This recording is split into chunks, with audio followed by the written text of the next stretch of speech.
Das Energy by Paul Williams, page 114. Have faith in your ability to be. Don't try to be someone else. That isn't being. Your mere existence will change the world. Don't hang around trying to figure it out. Be bold and direct and honest and energetic. You know what to do. If you don't think you know, do absolutely nothing until you do. This method never fails. Pure receptive leads to pure creative. Imagine what you could be and don't hesitate for a moment. Take everything that is strong in you and put it to work. Set it free. Never mind what anyone thinks. Take all your muscles and stretch them to their limits. You'll amaze yourself how good you'll feel and how much good you'll do just by radiating pure energy outward. Contact high, the ultimate form of communication. You are beautiful. Be.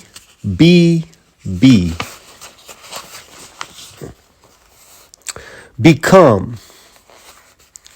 Commit yourself to a life in which you constantly consume your own security, forcing yourself to seek a higher security, which you attain and then destroy in order to go higher still. It sounds unbearably painful, but it's just growing pains.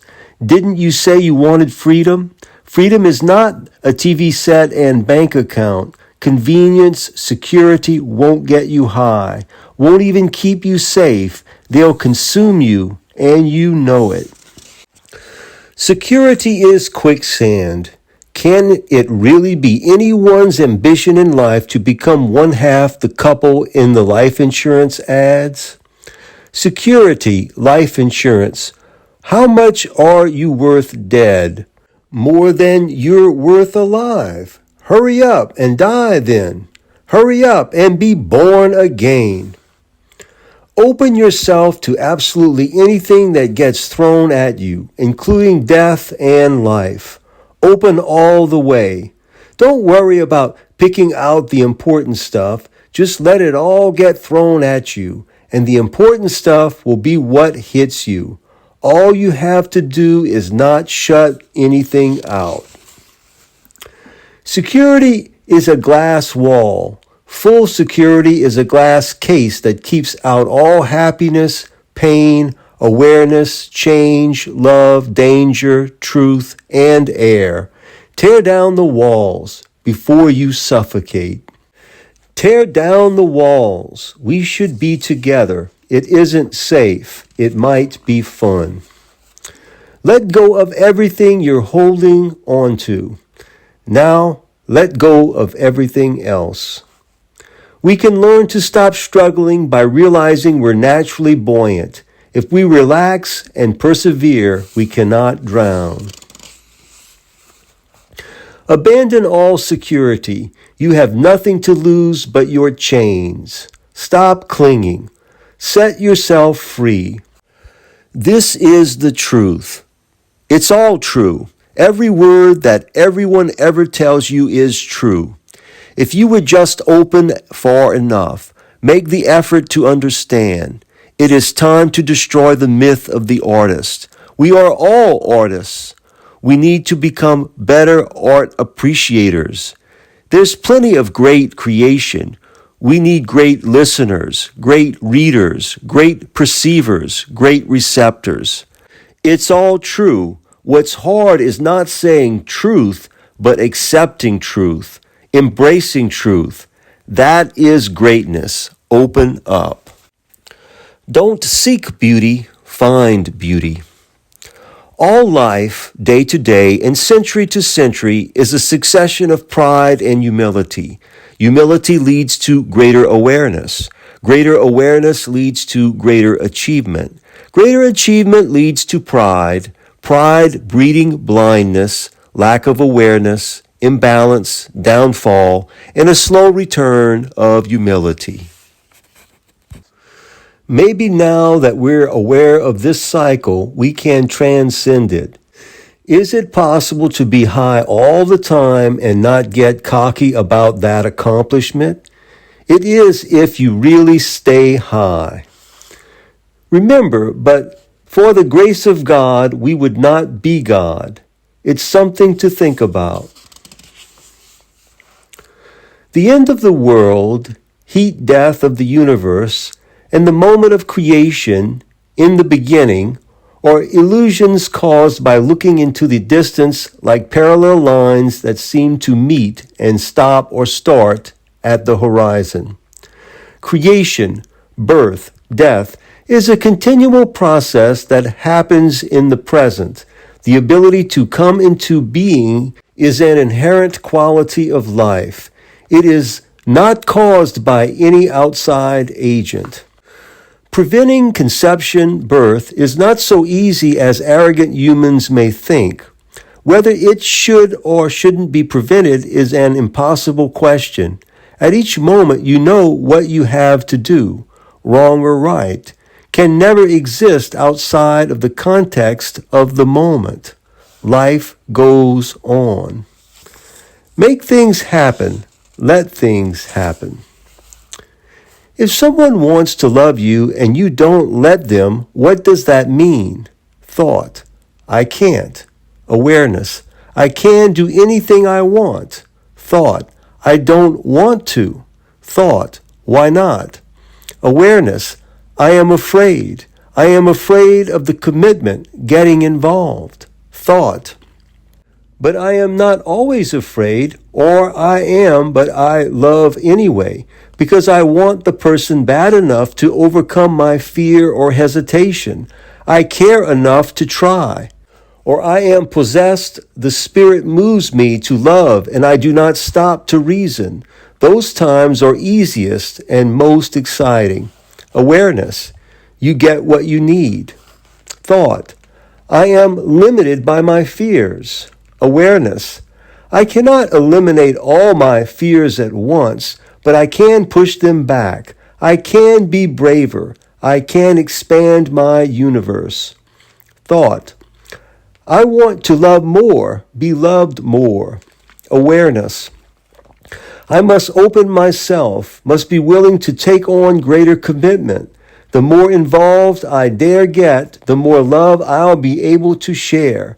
I must work on my self-confidence. It is the self that loves, not the body, not the mind.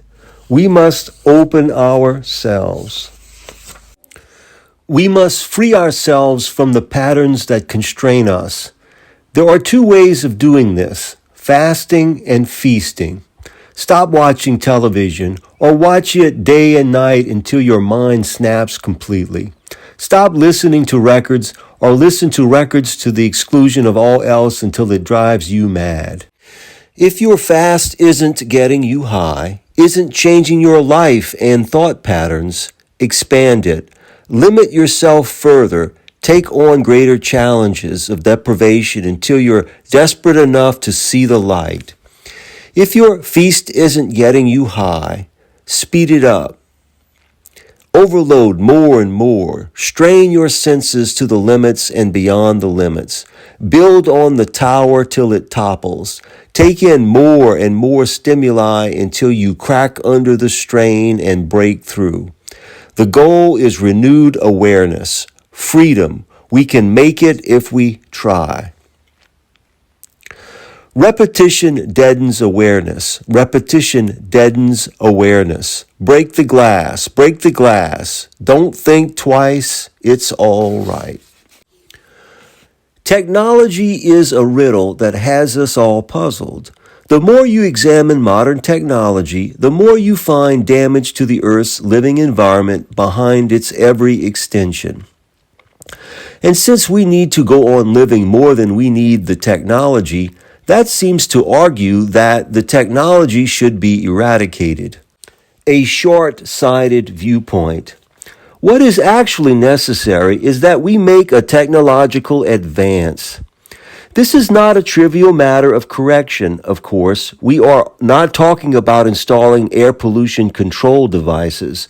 We are talking about reform. We are talking about revolution.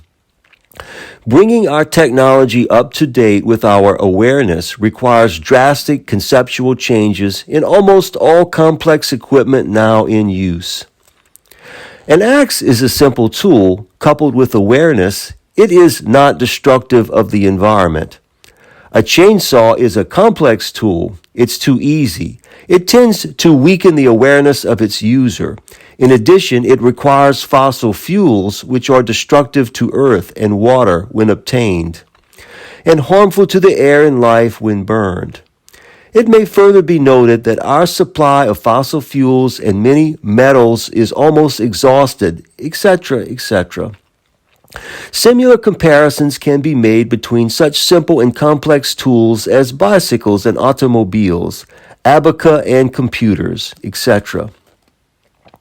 Bringing our technology up to the level of our awareness is the absolute, unavoidable complement of bringing our awareness up to the level of our technology, which is where we've been focusing our energy. Awareness and technology meet in the lifestyle of the individual. That is the arena of conflict and change. All complex technology must be reworked so that no machine operates outside of the flow of life on Earth.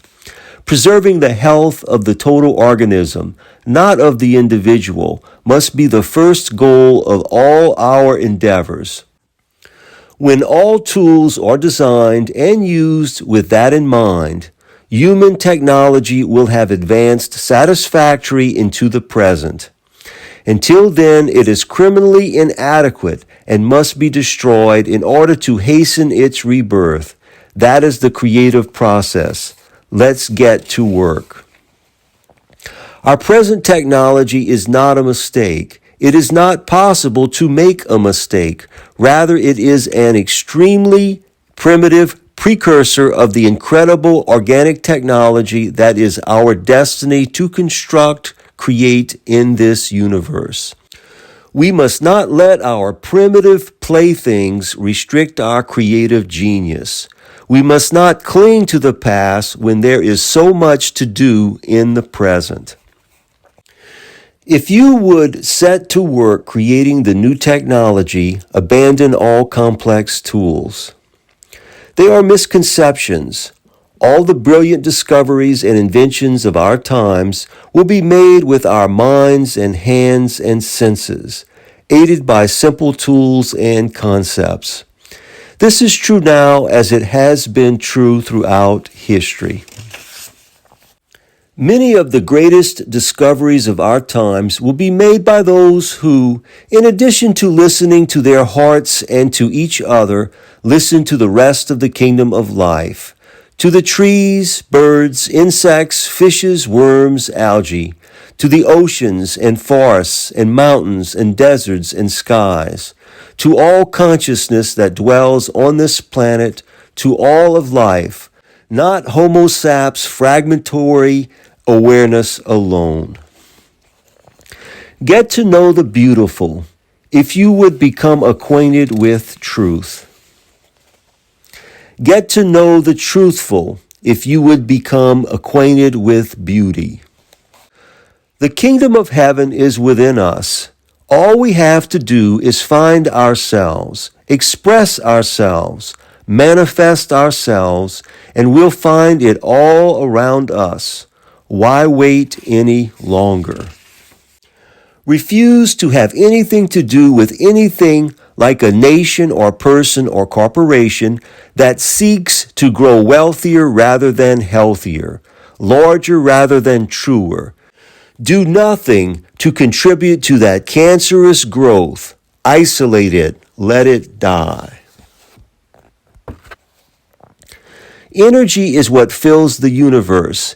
Energy is what comes and goes. Consciousness is what defines the energy.